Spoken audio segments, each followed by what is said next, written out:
What's up, guys? It's your boy MG. Welcome back for another episode of the Max Off-Road Podcast. Currently, I'm in Colorado, so I'm going to film an intro here, and hopefully this works. Jimmy LaMastus is a staple of 90s motocross, in my opinion.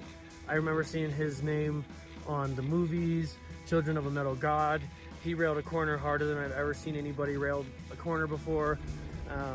Some of the people that I know sponsored him on Premier Motorcycle, Husaberg. He had these big bore four-strokes. He raced the four-stroke nationals. Always a guy with tons of speed and tons of send it. It was a full circle moment for me getting to sit down and talk with him about his career, his mindset, and where he is at currently. It was a pleasure. I hope you guys like this episode. Thanks for listening. MG over and out. And now a quick word from our sponsors that keep the podcast going. Bulletproof Designs is a company that focuses on making the highest quality billet aluminum protective parts for off-road dirt bikes, made right here in the USA. I've been running Bulletproof Designs since 2012, and I've had great luck with all of their products. Their products come with a lifetime warranty, so if you break something, you know they got your back. Bulletproof Designs protective equipment is a must-have if you like to ride gnarly terrain. If you like to mess around and find out, you better put Bulletproof Designs on your bike. Head on over to bulletproofdesigns.com to order parts to keep you riding weekend after weekend. Climb needs no introduction, but here we go anyway. I've been riding Climb gear since 2008. They were one of my first sponsors. Climb works hard to provide the community with high quality, lightweight, and durable motorcycle gear. Their latest addition is the XC Pro line of gear. This is what I run. They have off-road and adventure gear along with a range of other lifestyle products. They support us, so go support them. Do you need a one-stop shop for everything you need to keep you on the trails? Slavens Racing is an online retailer that specializes in selling high-performance off-road products. Slavens is owned and operated by dirt bike enthusiasts, by riders, for the riders. The customer support team over at Slavens has a huge foundation of knowledge to help you dial in your bike and equipment. That means you get the best customer support when you call them with questions. Head on over to slavensracing.com to buy from the experts of off-road. Thanks for sticking with us through these ads. Let's get into the episode. All right. We're rolling, baby. Wow, you look ridiculous. We're live. I'm rocking the 90s purple shades just out of respect for the guest, Jimmy LaMastus. First off, massive shout out to 509 for letting us borrow their studio. It's huge for us. So a huge thanks to them. And Jimmy, good to have you here, brother. Thanks, man. It's nice. It's good to see you again. Yeah, 100%. Last time I saw you was at Fossil Bowl 2022. Got to race around a little bit. That was fun. Yes, we did. Rub some elbows down the line. Oh, That's good. It's a moment I'll never forget. 100%, dude. It came full circle with me there because one of my first memories of you ever was the Fossil Bowl Jimmy LaMassus segment of Children of a Metal God. The old school one, yes. Old school, dude. Because I grew up in the Terra Firma, Steel Roots, Crusty, Children of a Metal God era, and like I'm 100% a product of those videos. And I don't know if you understand the impact that segment had on my life. Watching you rail that turn and Clarkie at Fossil Bowl on the gas on that CR2 250 around the corner. Do you have any idea the impact that made on me and the alike of my generation? I think over time, because everybody, that's how they've been, known me from is that Terra Firma, Children of Metal God video. And, back then I was just doing my normal thing, just out having fun and hitting the corner. And Greg Godfrey and all those guys came up and spent a couple of days there. And, it turned out good. And it's been awesome thing that's happened. So, dude, it was insane. Like, I remember my neighbor and I grew up riding pit bikes and stuff. And we built a full track in my parents' side yard. And we had turns that were built kind of like that turn, just like flat wall turns. And we were railing them as hard as we possibly could. And we called it the Jimmy LaMastus turn. That's awesome. That's awesome. That's when I realized that you could actually be on the throttle going into a turn. Right. If you look at it, I wasn't straight. I kind of come out of an angle where that rear sucked into the berm there, and then the front just followed. And the more I got into the corner, you just felt the G just going like that and everything, and then hit midway through, I was so far over, it just like hit the shoulder and my elbow and the bars and just came right back up. I mean, I'm glad it stayed all the way through, because if not, I probably would have wadded my brains out. I mean, when you were doing laps, were you hitting that corner like that every time? Probably I'd say 80% of the time. Wasn't like every lap, because I'd take and square it up or go on the inside. But if I did the outside, I'd try to do that every time. You were a guy that jumped for show and cornered for dough. Oh yeah, you have to. You can't hold any back. You can't be scared. When we talked earlier, when you're starting to be scared, then it's probably time to settle down a little bit or take a break. It's a demanding sport. You can fall over and a lot of things can happen. So when something big happens, you just got to pick yourself back up and go for it again. Absolutely. I feel like my perception of you, if you want to pull that mic a little bit closer, I think it'll pick up a little bit better. But growing up, my perception of you was like this bad boy from Idaho who didn't really care about who he was racing against, what bike he was on, not afraid to throw some hands, not afraid to throw some whips, was out there having fun, doing his own thing, like kind of like that punk rock bad boy image. That was at least my perception of you growing up. Yeah, I would say that growing up, I really never had my own bikes. So, if my dad could get a bike from a buddy that, riding one bike, always rode one bike bigger than the other. So it just made me faster for the smaller one. I think I got used to riding so many different bikes, I could just jump on whatever and go. And when I lived in Phoenix, I had a Husqvarna 125, the KTM 250, two Husaberg. So none of them are the same, right? So you just had to figure out which one worked, and yeah, just stay on two wheels. You did pretty good on that KTM 125, I think. Didn't you get like a 17th at the Phoenix Supercross one year or something? Yep, pulled the whole shot, then immediately got passed. But yeah, I made the mains, never did finish better than a 15th, but it was just so much fun back then, just going to different areas and riding new people, meeting new people. I mean, our sport is just unbelievable about the family-oriented thing, Everybody Totally. comes together. It's like a great thing. 100%. Yeah, the moto world is like hyper competitive, but everybody has their back at the end of the day, and that's what makes it so cool. And I think in your case too, being a guy that just came out of Idaho and you're riding whatever bike that you had, and it didn't sound like your family was necessarily like all in, like Ricky Carmichael style, like spend every last dime on racing, but at least you could show up to the races and compete. That's what makes motocross so cool. Yeah, we were definitely, I would have to say, on the more of the poor side of things. Dad just begged, borrowed, and stole everything, to get me out to the racetrack. And my sisters, they all sacrificed. My mom all sacrificed through the years of getting me to the races. My grandparents were really one of my big sponsors back in the day until I started, getting to be an adult about 18 and started getting bikes from other places. But it's a full-on family deal. Everybody's got to be on board. It's just like a team. Totally. And what was it like for you? Well, how old are you now? 45. 45. So how old were you when they filmed that Children of a Metal God segment? 19 years old, just a year out of high school. Okay. Actually, it might have even been the summer of 97. It's 97, 98 right there. So what was life like for you around that time? I was working on a rock crusher and riding a CR250 that my dad's friend Jorg gave me to ride, and just racing every weekend we could.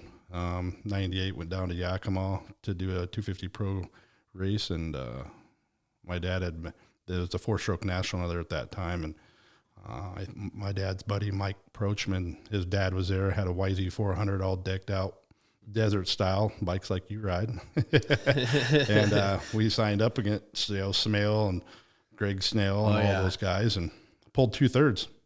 It was, I couldn't ask for a better day. And then Barry from Premier Motorsports in Phoenix had called and asked me if I wanted to ride, and we drove to Salt Lake the next weekend.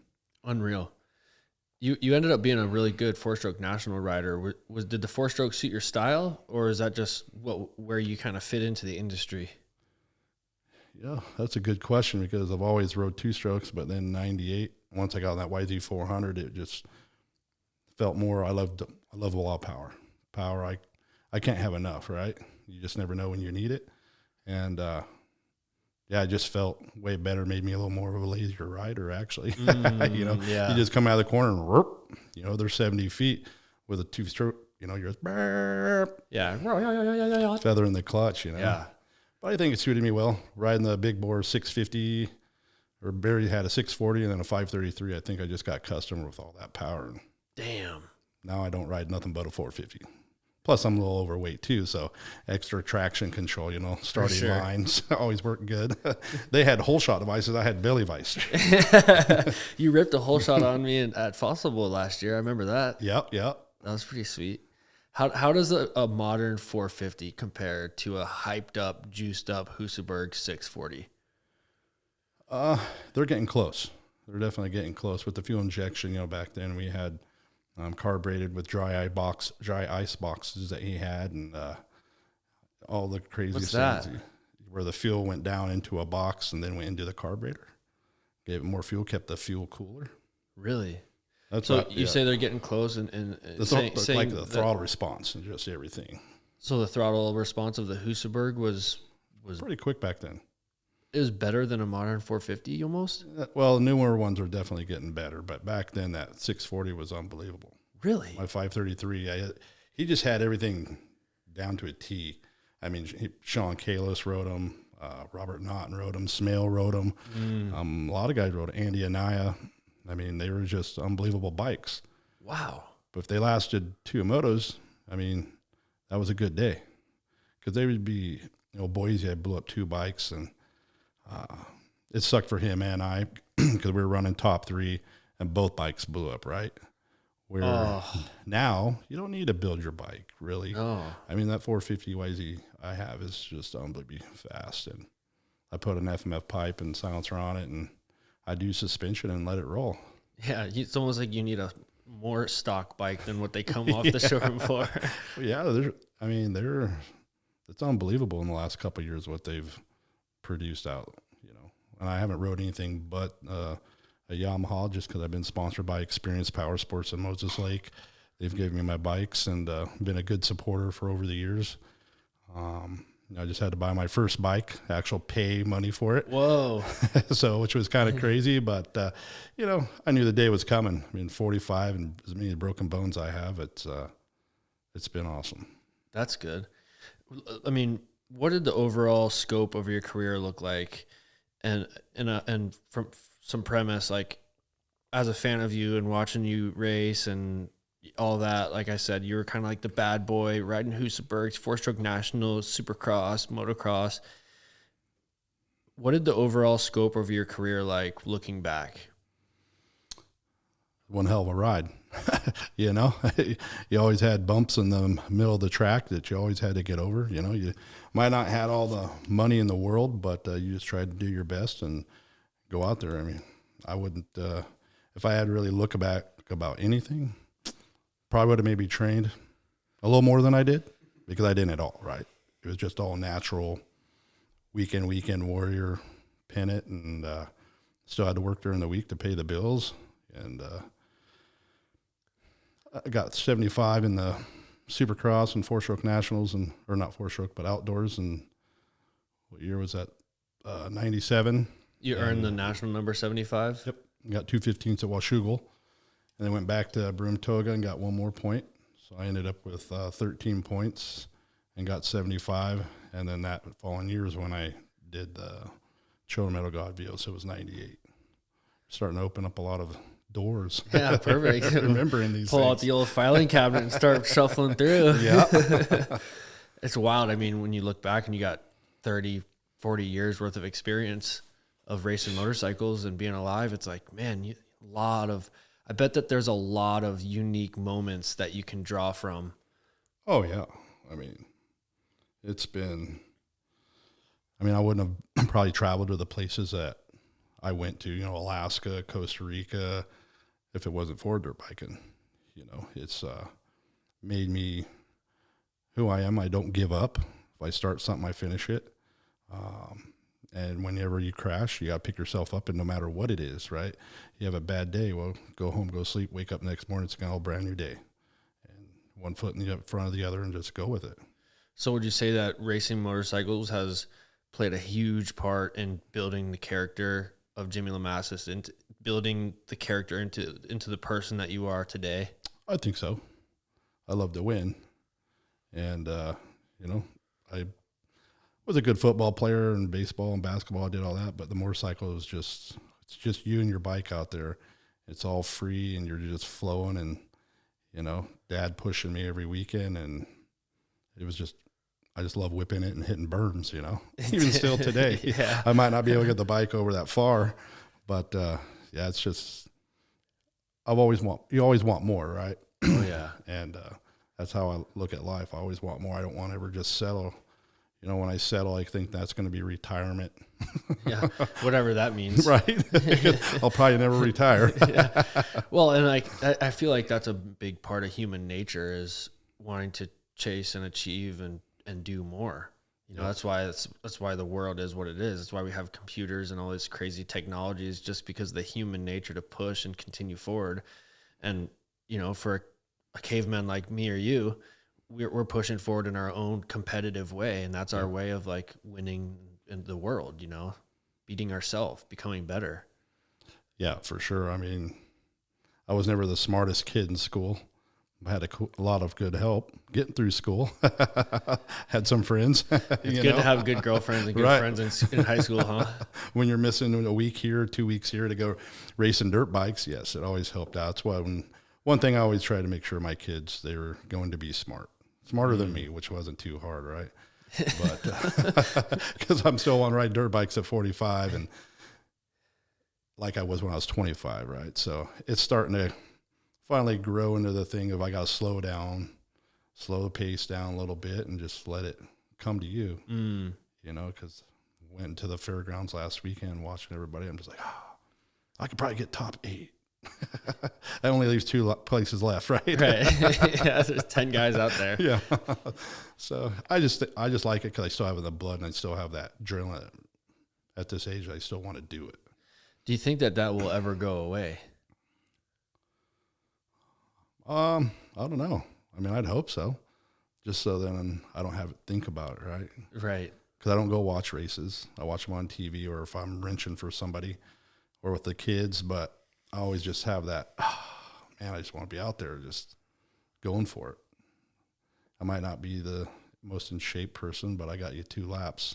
Yeah. And sometimes that's all I need, right? 100%. So I'm just very fortunate that I've had the people that have supported me and my wife, and people when I got hurt a couple years ago when I broke my leg, that helped me out. I couldn't have done it without all of them, that's for sure. Yeah. So if you want to fill people in on what happened a couple years ago, you had a big one down in Lewiston. Yeah, it was, I took a buddy, Lowell Thompson, which he's been a phenomenal rider back in the day, growing up with Factory Kawasaki, flying Hawaiian. He raced with all the older guys, and he had been on a track, and he's like, let's go ride. So we go down there, and went down there, rode, had a good day. Last practice, called the wife, hey, gonna go make one more lap. One more practice. Oh, never say and one then, more. Yeah, I won't ever either. Whatever I did up to the point I remember, I won't do it. Yeah. I won't stop at this gas station. No. But left boot first. Nope. Right boot first. But it was crazy. The gas station I stopped at, the address was 847. And it's right down from my house. It's a new Maverick, right? So 847 is my number. I always think back of what I could have happened. My dog had cancer the week before, had to put him down. If I'd have just paid the 10 grand and got his leg and shoulder taken off, would I have got hurt? Because I landed off a jump and something locked in my arm, and instead of going 60 feet, I went 171 feet and compound fractured my fibula, broke my ankle, shattered my wrist, and fractured my L5 on my back, right? So, And your femur too, right? Yeah, my femur compound fractured that thing. And it was a tough road. I didn't, when you're in the never been in that situation before my whole racing career. Couldn't take live flight, was too windy, so I had to ride an ambulance for a long period of time from Lewiston to Coeur d'Alene, and then they're in there wanting to know if we're going to be able to save my leg. Ooh. I had like a 35% chance that I wasn't going to have my leg. And when you hear your wife, you're in and out of it. And it's like the movies, when you got pushed back, there was like 30 doctors, right? And I was just like starting to really, okay, this is for real. It's not a dream. And You're like waiting to wake up from that one. yeah. And then, I wake up the next morning and got this huge brace all the way down. Can't move, nothing. And doctor said, and so I think I saved your leg. So we're just going to have to see how it goes for the next few days, a few surgeries, because I had 8 surgeries in 11 days. And it was rough, really rough. I had probably the best support I could have ever had during that whole thing. My wife stayed with me every night. She did absolutely everything. I couldn't ask for a better one. My family, my kids, and all the people Donna down at the Fossable, they all rallied and had a GoFundMe thing, and to help take them burden off paying bills. At this point in my life, I own a house and got bills I got to pay for, and they all helped out. And I wish I could repay them all, right? But it was just truly a rough deal. How long did that take you to recover from? March, April, May. I'm still recovering. I can't fully bend the leg, but that's probably one thing that I have a little scare over with riding. When you fall and your leg touches your heel touches your butt, there's none of that for this guy. So I'm kind of always worried, but it took a long time. When I first walked, was like, I don't know, it was like one of the hardest days of my life. Like I couldn't walk, they thought I couldn't. There again, there's another thing. I just keep pushing forward. There's never no end. I never listened to the doctor. I did more. Okay, you do 5. I did 7 or 8, just to make sure that it was going to get better. I wanted it to be the best it could be. Physical therapy, 3 times a week, pills, swelling. When I got home, I had to, the wife and I had to inject myself. I had what do they call a Trinkle kit? Oh, the yeah. thing goes into your heart and stuff. We had to do that for 2 months. 21 was not a good year. Was there any point where you were like, the painkillers and all that started to suck you in? Because I know that can be a common struggle with big injuries like that. Yeah, I've never had a pill problem, even with all my surgeries. My pain tolerance, like I hate pain pills. I'm real irritable. I'm not fun to be around. When I was in the hospital, they gave me some of these, I was on this drip line and something else, and I was watching bugs come through the wall. Like I was freaking out one night, like hallucinating. And I look where my wife, she's sleeping, and I'm like throwing stuff at her, wake up. And then I'm like starting to pull my V's out because I was tripping out so bad. And when they came in, I said, I'm going to die in here. We need to do something. And then we're just like, just give me some hydros, because I take a half a hydro and I'm like, in no man's land, so I'm good, right? I'm not good with them. And we did that, and I just finally started tapering off all the stuff and just doing the hydros. And yeah, luckily I've never had a problem. Yeah, that's good. I've seen a lot of people go down the wrong path because of that, and they don't like them much. Yeah, I understand that feeling. I've never been a fan of them either. It's like I don't feel like myself whenever I'm. No, it's not ideal.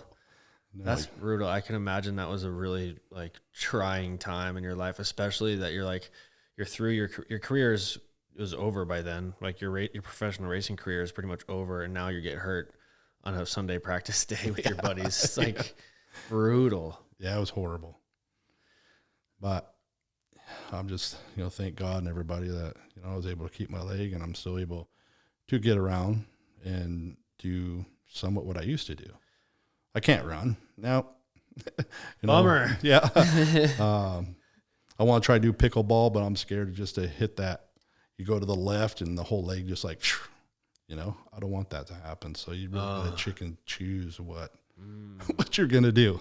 Better just stick to riding a dirt bike. It's probably the safest thing. That's what I say, right? And I don't want to get hurt again. Yeah, and I think that time in Fossil Bowl last year, 2022, was like one of your first rides, one of your first races back. Yeah. And the speed was still there. Because you made it there. Because I knew the other ones, I didn't have to really go that far. I just knew I wasn't going to be able to go the whole laps, but I was going to give them a few laps. Yeah, let them know. I didn't know who you were, and I just knew number 15 on a gas, and I took off, and I hear you behind me. I'm like, wow, he's going. So then I started pumping up more because obviously I'm not race trying harder. Yep, definitely trying harder. And then when we went to that corner and we were elbowing, going down, yelling at each other, that was cool. So once I knew that you were cool with it, I was too, right? So it was good. That's part of it. That was like such a monumental moment in my life, like rubbing elbows with Jimmy LaMastus at the Fossil Bowl. Yeah. Yeah, me and the track at the same time, from that big railing corner. Yeah, exactly. Yeah, it was so much fun. I was like it's on my YouTube channel. Yeah. Racing Jimmy LaMastus at the Fossil Bowl. It's like, I'll never forget it. And hopefully we get to go there this weekend. Maybe we'll go this weekend and go bust out some laps. Hopefully you guys go Sunday. Is that what works for you? If I can get off work on Saturday. I always take Saturdays off so they get kind of hoofy about that, but I can see what we can do. All right, well we'll talk after this show, but it would be sick if I could come out there and bust out some laps with you. Oh, definitely. I was gonna ask you, you're a guy that was known for sort of your wild style, like maybe not necessarily. You didn't necessarily specialize in like the technique world, but you were more of like a grit, I don't care, I'm going for it type of riding style guy. Am I on target with that? Yeah, I think so. I mean, not that you had bad technique, but you were more concerned with winning the race than having perfect technique. Yeah. And you were willing to send it and go for it. And you mentioned that you didn't really train or anything back in those days. So like looking back, like if you could do it over again, or at least if you could talk to yourself when you were 20, what would you tell him? What advice would you give him in the world of racing advice? Train, stay away from the beer and the girls, just to focus, just focus more at that point. I was focused on winning, but focusing on all my friends and everybody around all at the same time. Right. Friends and family were great. And then, if I had to, I just tell them, just stay focused. You're going to get all of it later down the road when you're 40s. Right. But right now, this is what you need to do if you want to be number one. Like in 1990, I raced Las Vegas World Mini. That was the first biggest race I ever went to. You got Ricky Carmichael, Jason Charlie, 1-2. And then here's this kid from Washington when I lived there. I lived in Washington in third place. I mean, that was the momentum, knowing that I could run with these guys. Then went to Oklahoma, 4th, 7th, borrowed a bike. Got 12th on the 80 class. I just knew and just wanted, but it was just never got that one door where somebody could pay for it all. Right. So I always had to work that 9-to-5 job and race weekend, go to this fair race, go to here, go to there. And it was great. Why it lasted, it was awesome. I can't take anything back, because if you took anything back, I probably wouldn't have my kids, my wife. I mean, it's just all stones going down that path that where I am today. It's and like the journey. I love where I am today. Am I rich? No. Am I poor? No. But I get up every day. I love life and love selling machines to people, putting smiles on their face. Yeah, and you've lived a life of experiences, an incredible life of experiences, getting to travel the world, racing a motorcycle, getting to compete at the highest level, getting to ride for people, getting to inspire people like me that have made a whole life out of riding motorcycles because of the inspiration that I got from you and the alike. Yeah, I mean, hearing all that from all the people, I mean, I would never have thought that I would have done that, right? Normally you would say, oh, he drank beer, he blah, blah, blah. But, there was still good in all of it. Still good. You can see that I never gave up. Mm-hmm. I kept pushing, regardless if my visor was sideways or my lever was gone. I'm still going for it, right? There's still to get onto that box. Well, and there's a certain amount of inspiration that comes from that as well. I mean, yeah, it's easy to be inspired by the guy that's winning. Everybody loves the guy that's winning, but it's also cool to be the guy that works the 9 to 5, gets in fights on the weekends. We did several of those. A couple of fights, chases girls and races dirt bikes. That's almost, it's a different type of inspiration, but that's cool too. Cause it's like, this guy's doing whatever he wants. Yep. You know, he might not be like ultra focused and applied to just this one singular task of winning national championships, but he's living his life. He's having fun. He's showing up at the races. And like, I think that's where like that bad boy perception, the mystique of Jimmy LaMastus from me as a young kid came from. For sure. I could see that. Yeah. If you look back at all my stuff, yeah. I mean, that's just how it goes. I mean, the 9 to 5, still working that 9 to 5 job, you know, it could be worse. Totally. You know? So you just got to take this drive every day. Yeah. And like for me, like not to keep talking about how I was inspired, but like, you know, of course I love Jeremy McGrath and Jeff Emig and Ricky Carmichael. Like, of course I do. They're major inspirations, but you know, I'm also a guy that wants to have fun and enjoy my life throughout the process. Like, I don't want to be so far out of balance just for one singular thing where everything else goes to the wayside. So like, I would say that guys like you, I'm trying to think of who else, like you and like kind of the other bad boys, like probably gave me just as much juice as anybody else. Cause it's like, there's like multiple sides of it, multiple elements of inspiration. Yep. Yeah, it's just whatever road you want to take down. Yeah. You know? You want to be versatile, or you can go do this, do that. I mean, you do motocross and harder enduro stuff. I stay away from that hard enduro stuff. What's your my take? bikes are too pretty. If I got to push my bike or pick it up and put it over a log, I'm already sweating too much. So I just let you guys do all that stuff. I tried it. I tried the enduro cross. I was trying to make jumps into tabletops that just weren't happening right. With stock suspension or off-road most of the time, not off-road, but motocross suspension. And it don't work in that stuff. No. So you tried endurocross? Yep. When did you do that? 2009. Really? Coeur Fairgrounds. Yep. Oh yeah. Okay. I was there maybe. I got a couple pictures of me endoing in this like logs with my hands down, helmet, and I just packed my stuff up and I went to Clarkia. This was no fun. This is not what I'm made for. I give it to you guys, man. That stuff's brutal. It's hard. That Silver Kings last weekend, I wouldn't go ride that for fun. All them shale rocks going, your bike just, it looked gnarly. Not your cup of tea. No. Maybe if we got you out on like a setup 300 and went for like a decent trail ride, you might like it. It might be a good way for you to scale your passion of riding motorcycles, you know, instead of just all about raw speed. Maybe you can kind of like guide that energy into like a little bit more adventure, single track, fun. Yeah, I dig single track. Nice, good single track. Just enduro stuff in the arenas, just, all that stuff's not so much. And I'll just go and have fun, do something else. I'll watch you. Perfect. I'll film and I'll send it to you. It is funny how like some people love certain things like Carey Hart freestyler, motocrosser, you motocrosser, me. I kind of like it all. Yeah. I think that's what's fun about it is like getting to do all of it and then mix it all together. Yeah, for sure. If I would have had to maybe go back, like you said, back when I was in my 20s, I would be a little bit more diverse to a lot more riding instead of just this. Like I like trails riding, right? On a trials bike, I love that. I mean, I'm too big now, but I mean, when I got to play on one, I just loved it and do it for hours. For sure. You know, but just been a moto head, track, supercross. Speed. Yep. That's about it. You mentioned earlier you got to travel to Costa Rica and race. How long were you there for, and what did your time look like while you were there? I was in 98, and it was a 2000, because my kid was almost be born.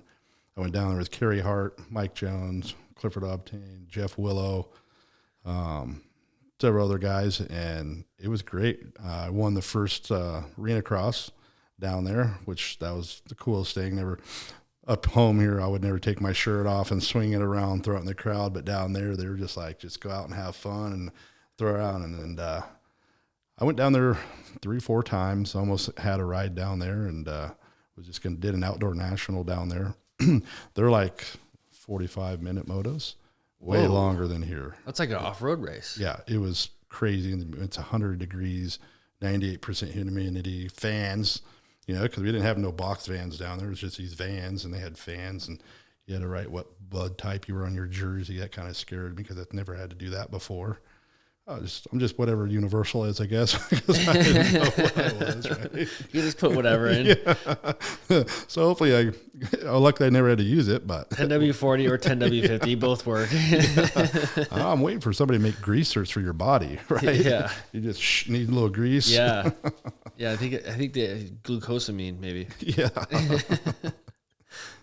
But no, it was cool. It was going down there hanging out with all those guys, met them, If I didn't go do that, probably would have never met, Kerry Hart or Mad Mike Jones. They were sweet dudes. What was it like hanging out with them, man? Kerry was cool. He was more mellow. Mad Mike, he was like I am, but he was just 10 years older than I. It's like the party, have fun. Whatever that comes in the way, we're going to do it, right? Yeah, he was cool. He always seemed like a savage. Yeah. Yeah, he definitely can hold his own, that's for sure. Yeah. You always want to be on his side. Don't piss him off. But be on his side when he gets pissed off. Yeah. Yep. But no, that was an experience I'll never forget. It was cool. Did you guys ever do any off-road riding, like go into the jungle? No, we were just there and then flew back home, It was pretty quick. I wish it would have been sweet to go ride somewhere like that. What was were you in any other movies other than Children of a Metal God? Well, they had that trilogy. So they had Children of a Metal God 1, which is that first video, me rail in the corner. Then they had a second one. And then I was in the third one I did in Utah. First time hitting the ramp, actually. I was on a KTM 169 where they have the semi-truck. We were jumping over the semi-truck in the dark with the fire. What? And then shoot Roman candles. You ever seen that? Oh, one? Yeah. So that's that part. So it was a good time in the golf carts, hitting each other. It was a lot of fun for a week. Yeah, that's for sure. I feel like you would have been. You're obviously a great racer, but you fit. I feel like your personality and your style fit into the film party world really well. Like you would have been a perfect crusty demons type of guy. If I lived right down south, yeah. Up in Idaho, we didn't have so much of that. Yeah, that's right. You're kind of out of the loop up here. Right. Yep. Up stuck behind all the trees, which is okay. It's a little shaded. Yeah. So, do you think that being up here and having snow during the winter held you back at all in your ability to race a motorcycle? Well, yeah, we just had to travel more. We did arena cross over in Monroe, Washington. You go down to Horn Rapids, Tri-Cities, outdoor sand. But as we all know, I mean, you really, wherever you're at, you either got to go to Florida, you got to go to Arizona, you got to go to California. I mean, you can ride 365 days a year. I mean, it's just a must because when you're home up here, sitting on the couch, they're riding. Exactly. So, I mean, that's one of the things that was probably a little bit of a downfall in my career was not being able to do all that every year, but we just did what we could. And I think we did real well. My dad, he always says, I'm sorry, but I always tell him, Dad, you did the best you can, man. We wouldn't be where we are if it wasn't for you. And, I mean, he's that guy like you that would pick his bike up and go over logs. He loves riding his dirt bike. He doesn't care what it is. He just loves riding his dirt bike. It's been in the family for years, and his dad did flat tracking, and Dad couldn't ride because my grandpa was killed, and then me, and it's just been a family deal, He had a lot of cousins from back east in Indiana where my dad's from, and it's just in the blood. I think it'll probably be cool to be just maybe buried on your bike, like that Harley guy. Yeah, it is. It is like, it does seem like something that once it's there, it's really hard to, maybe don't want it to go away. Just figuring out how to channel that and what to do with that energy. Yep. That's why I asked you that question earlier of like, how long do you think you're going to race? Do you think you'll always want to race and compete? And, you're like, yeah, probably. I mean, it hasn't gone away yet. And, you know, same for me. I'm 32 and I've been racing for a long time. And I'm like, I'm kind of coming to the conclusion, like, okay, I don't think I'm ever going to just ever be done racing. I think I'm just going to figure out a way to like do different stuff. I'll race the 40 plus class someday, whatever. Right? Like, I'm just going to taper it. I'm just going to taper it down and regress it, but I'm still going to do it because it's fun and I love it. Yeah, for sure. I keep threatening the wife that I'm going to go into her Loretta Lynn's. I've never done Loretta's, never been there. So I'm like, okay, I'm 45 now. My favorite number growing up, our family number was 47. So that's how I got 847. So if I'm turning 47 and going and doing Loretta's, I think that would be sweet. So that gives me 2 years to train for, right? Because I know it's going to probably take that long. That'd be sick. But you just got to focus, right? Totally. I mean, I have Ryan Brees, you know, he's been encouraging me a little bit. I've been working on his bikes, keeping him going here when he's up, not in Brazil and stuff, but gives me a little motivation when I go out and I can still compete with the younger guys. It just builds up more and more every time, right? But I just know it's not ever going to be like it was. Yeah. And I think that's the hardest part because I know where I was and how fast and you could scrub and you could come in the corner and do that. These days, it's not so much. You got to start thinking a little bit. Okay, lay the bike over, put some weight on the outside foot peg. Before I never thought about it. A little more methodical now. Yeah, exactly. A little more intentional with your movements. yeah, because you don't move like you used to, right? Yeah. You're not Gumby no more. You're the stick. It'd probably be fun for you to go back to Loretta's because you could take all the experience that you have and like actually make a program and a plan. Like, okay, how am I going to approach this? I got 2 years to race Loretta's. I need to build my cardio. I need to get my riding technique dialed in. I need to get my mental aspect dialed in. Like, you could probably look back on draw from the experience from your career and like have a pretty ideal program, build yourself a pretty ideal program. And you could probably perform at a pretty high level, you know, a pretty high level for you at that event. Yeah, I think I hope to be able to do that, you know. The first straddle is getting the wife on board, right? What's the secret to that? Yeah, I don't know yet. I'm still building up to it. Yes, dear. Yeah. But I get it on her side too. You know, I'm 45. I don't need to go out and prove anything anymore. You know, and some days, you know, when everybody's talking, oh, you're fat, oh, you're this, you're that. All that does is just keep the blood pumping, right? You just want it more and more. Motivating. Right? Yeah, I get it. Who sits on their, you know, with all the injuries I've had in the last one, you know, sitting on the couch in the chair for like 4 months. I mean, you're going to get big. I mean, unless you don't eat the pills, you hate the pills, you just hate everything. And I can find time. I just got to do it. You know, you just got to get that motor running that hasn't been running for a while. I got to get that clicking. Yeah. And once that gets clicking, and then going riding and stuff. I mean, but then it's the family time. You know, you got to balance it all out. You know, we're only here once. You might as well enjoy it. And I don't want to leave and not do something, you know, make my family happy. They're just everybody around me. I just want to make them all happy now, you know. So I got to like pick my poison. For sure. So it's like as bad as you want to be selfish and just train and go race Loretta's, you also feel obligated, not obligated, but you want to, you know, give yourself to your family around you. Oh yeah, for sure. I'm going to be a grandpa here in September. So, you know, I got to start acting like a grandpa. I got these beautiful new glasses. No, don't do it. I got hearing aids. I mean, on the last couple of years, everything just started falling apart. Oh. I feel like that old car that you're just putting aftermarket parts on, just making it better. Yeah, exactly. Yeah. Like so hopefully that works. when the one mirror is like a little shinier than the other. Yeah. Like, oh, that's aftermarket. Yep. And I want to be around for my grandkid, and, you know, anything can happen. Sometimes you can just prevent it, so just ease into it. I mean, now it's a dream of mine to go do Loretta's. Will actually come true. Probably maybe we're at a 65% stage. That's pretty good, though. That's half. No, that's more than half. I just want to go to Nashville, too. So the wife wants to go to Nashville. Well, hey, let's go take a whole week. What's in Nashville? Just the whole thing of everybody says how great it is with all the country singers. Go to bars, listen to them. I'm a country boy, so I like country music, and just a place I haven't been. Yeah. You know, I've nailed everywhere else. I want to go to like New York one day.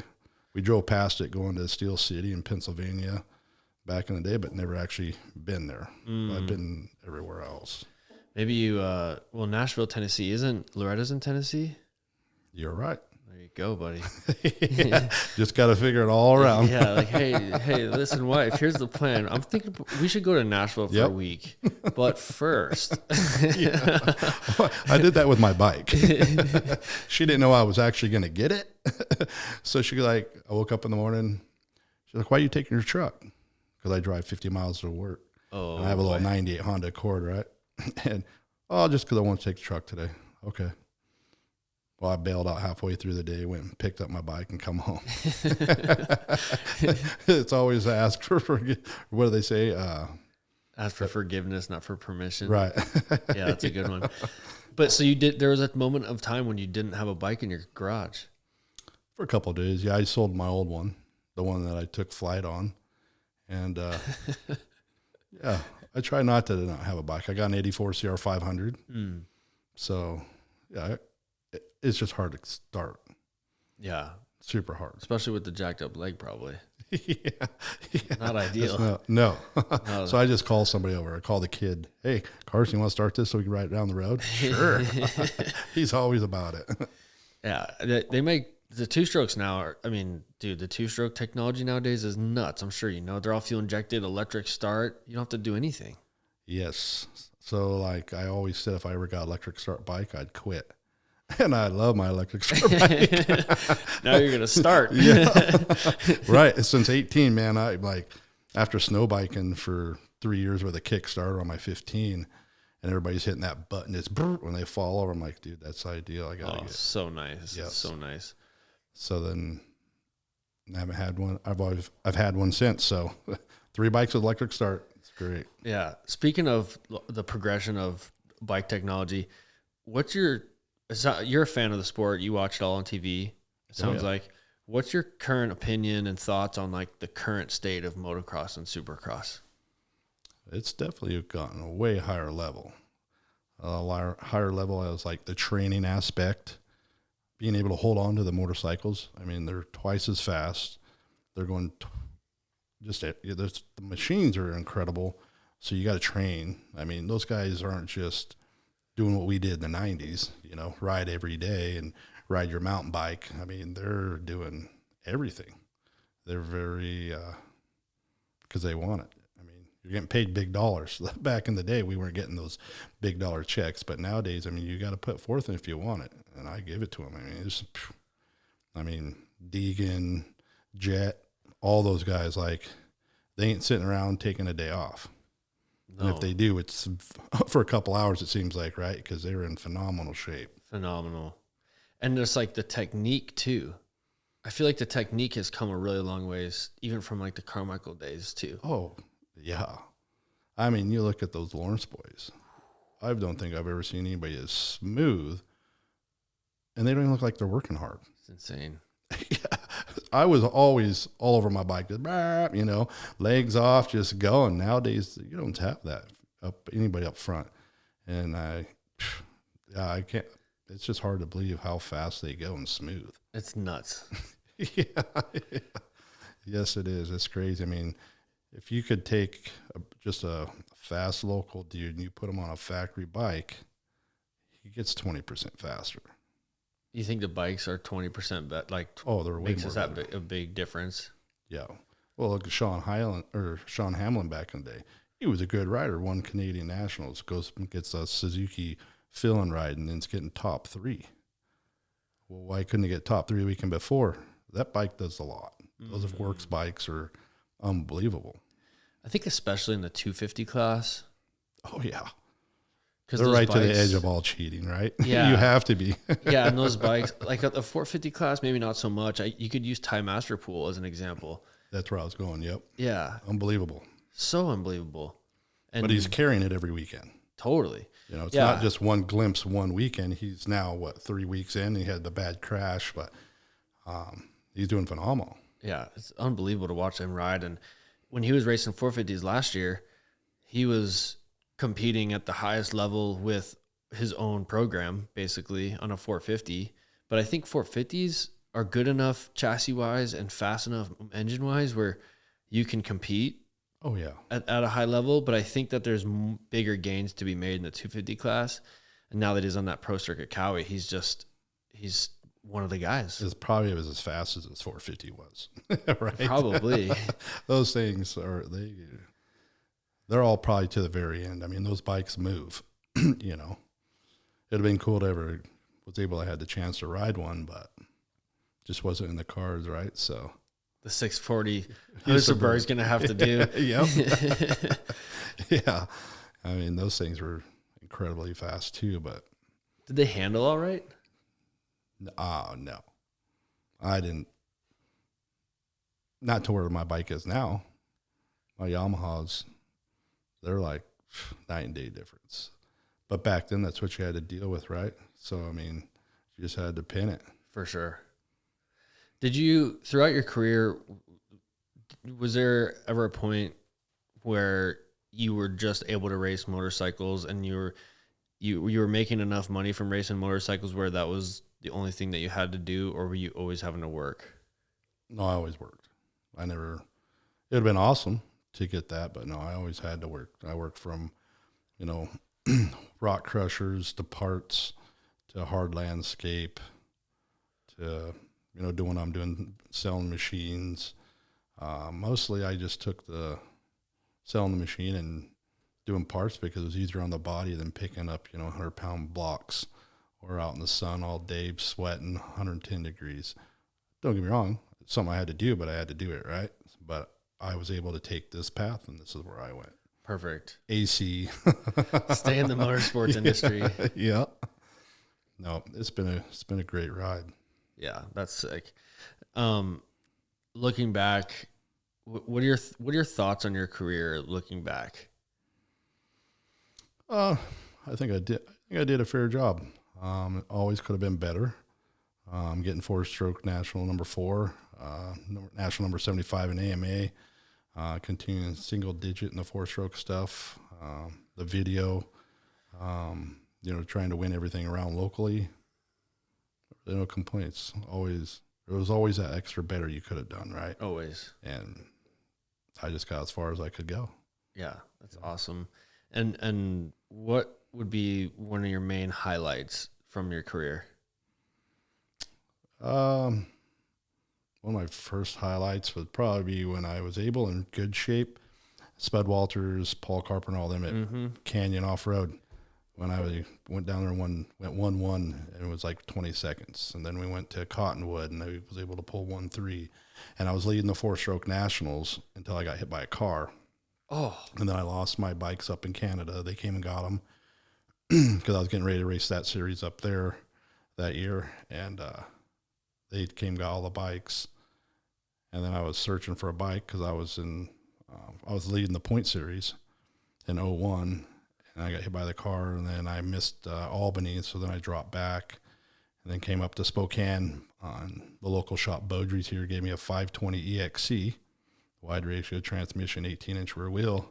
Went out there and podiumed at Spokane, and I was always trying to catch those points back up that I missed. That year I ended up 4th overall. And I think that year was one of my best in shape years, one of my highlights of my years. Going to Costa Rica, I think it was all. I don't have just one For sure. particular moment because I felt like every time was a great moment. Yeah, exactly. Yeah. It's like the journey the whole way that makes it so juicy and fun. Yeah. I mean, it was great for what it was. You know? Yeah. I'm 45 here, having a great time with you and family, kids, gonna be grandpa, excited about, and yeah, it's just been awesome. Good.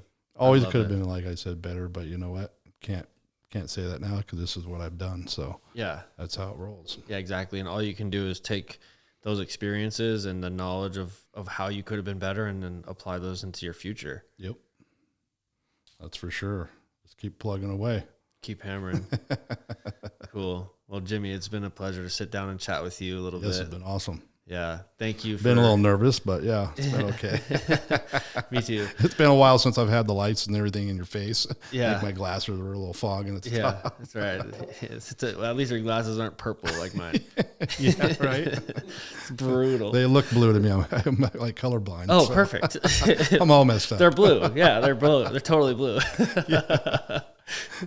Well, dude, it's been a real pleasure, and thank you for being you and keeping it real the whole time, and just being the OG that you are. It's been really cool to connect with you over these last couple of years. It's been like a full circle moment for me, being inspired by you and building my own career with all that inspiration, and then now getting to meet you and race with you last year and now do a podcast with you. It's big for me. So thank you for making the time and being here. Oh, for sure, man. Thank you. And yeah, I mean, that's what the whole sport's about, right? Riding dirt bikes and inspiring people, and just keep plugging away, you know. And someday it should all have turned out good for everybody. Yep.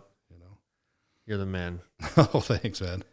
You heard it from him. Just keep plugging away, people. Yep. There's never a time to stop. Just if you want it, keep going, because if you stop, you'll never know what it could have been. Right? I don't know what I could have been if I would have just trained. But you don't want to live your life. What about F? Right. F. No F. Yeah, you could woulda, coulda, shoulda your way all the way into a depression. Yeah. Yep. Or not being a dirt biker anymore or something. I don't know. Yeah. I'm just glad I did what I did. Yeah, 100%. You have to, I was talking with somebody else about this last week. It's like, it's almost a bigger risk not to do it. Yep. Not to do what you want to do. Go race motorcycles. If you want to race motorcycles, you better go do it, because your lifetime is only getting shorter. The most life that you have to live is at this moment, whatever age you are. So if there's something that you want to do or that you feel compelled to do, you have to move forward on that. Oh yeah, that's for sure. I mean, even some of your fears as you get older, like I've been scared of heights, believe it or not. But or I'm scared of dark water. I hate dark. A lot of people don't know that, but I've been in dreaming like I'm going to get over that fear, like they would go jump out of an airplane, because I see all my buddies, they jump out of airplanes and stuff. I'm like, oh, I think I can, but then it's like, oh, that's a long ways up there. Yeah, it is. I don't like, yeah. So, and the only way you're going to get over it's just to do it. Right. You know, so maybe before I'm 50. Face it. Right. Go do skydiving. Yeah. I'm a little bit scared of heights too. And have you heard of paramotoring? It's like powered paragliding. Huh. It's like a backpack that has like a 165cc engine on it with a carbon propeller, and you hook up basically a parachute wing to it, and you can run, and then the wing lifts up and you take off and you can fly. You have to hold on. No, well, it's like it's in a backpack and it has like a harness. So once you're up, you kind of like shunk and you kind of sit, and the seat flips down and you sit. So now you're sitting and you're flying, and you're pulling on the tips of the wing to steer it, and you have a trigger throttle, so you go wee, and you can fly up, and then you steer. And sounds cool. I it's don't think I could do it though. Well, I was a little bit scared of heights, and I started doing that. But it didn't really cure my height thing. I'm more scared to be on the roof of a building than I am to do that. Right? Yeah, exactly. No, that's awesome. But I'll have to look into that. It might be something that you'd like, because it's like super relaxing, but also you're like hyper alert. So it's kind of like Moto, where you're able to like step away from everything else that you have going on in your life and just focus on something. But it's also just relaxing and cool, and you kind of get this perspective on everything that you're doing in your life, because you're like up high and you can see really far. It's a really interesting sport. How far do you go up? 6,000 feet sometimes. Oh, wow. Yeah, you can go up pretty high. You can go up to like 14,000, I think, legally. Yeah, and that's like one of the coolest things. Like in Phoenix, you could fly up. We'd fly like 5,000-6,000 feet above ground, and you'd just fly around like this, and you can see everything. Wow, that'd be sweet in Phoenix. It's incredible. Huh. It's crazy. And it's a write-off too, you know, adventure vehicle. I'm looking Right. for trails. Yeah, there you go. That's a good way to look at it. Scouting. Yeah. But I mean, the fear thing, like, yeah, you can't be so afraid of something that you let it like stop you from living. Yep. Like, what a bummer that would be. Yeah, no, yeah, that'd suck. Yeah, like people are so scared of riding dirt bikes that they never actually do it. Brutal. You get in a car Yeah. and you drive somewhere.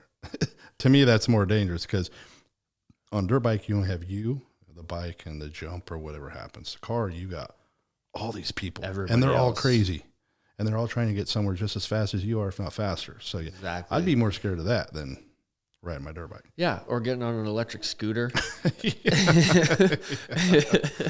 or something. Some of those scooters rip. Yeah, exactly. And it takes one, you know, signpost sticking out of the ground that you don't see to stop that scooter right in the tracks, and you're going to keep going. Yeah, that's me on a snowmobile. Yeah, because when you jump, your feet are back here. And you should be forward. Someday I'll learn that. Yeah. It's cool just to do different stuff now that I'm older. Because I mean, when I never fished, never hunt, never did any of that parade stuff. And I was always racing every weekend and having kids and stuff. You got to do all that cool stuff, you know, not just one thing. And I think you got to do that for sure. Are you hunting and fishing now? Nope. I'll go down buy the meat. Yeah. Or I trade off bike work for some elk meat or something. Ooh, you know, that sounds good. Even I better. always do that. Yep. I don't have to gut it. Yeah. Scared of blood. Don't like blood. Really? Yeah. Blood, darkness, and heights is your weakness. Kind of weird. Yeah. Seems like kind of, I mean, you never know. You never know. I remember we were in Moab one time. I was riding with Mike Brown, one of a savage among savages. And he was like, we were chilling on like this 800-foot cliff, just like having a snack and like a little ways away from the edge. Like we weren't on the edge. And he was like 50 yards away from the edge. Like and he's like sitting on a rock, like with his hands like holding onto the rock. He was so scared. I'm like, Mike, what's up? He's like, I don't like heights, man. Yeah. And it's just amazing. You see a guy like that who's like so gnarly and just such a fierce competitor, just a fierce human being, and just like the heights had his number. Yeah.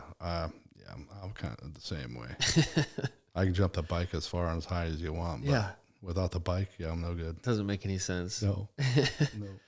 Well, hopefully we can jump high this weekend at the motocross track. It'd be sweet. Sick. But I just want to give it a shout. I thank you for having me here. I think 509, they've been hooking me up with some gear the last few years. Experienced Power Sports, as Mos Lake for dirt bikes, PDR, RG3, Big 4, H2O. They just got on board to help me out this year with some water. It's really good water. It's just not a deal. It's the legit deal. That's good. And everybody else that's possible, everybody that's helped me with my career, wife, parents, kids, you know, the list goes on. So I just want to say thanks to everybody. Rock on, brother.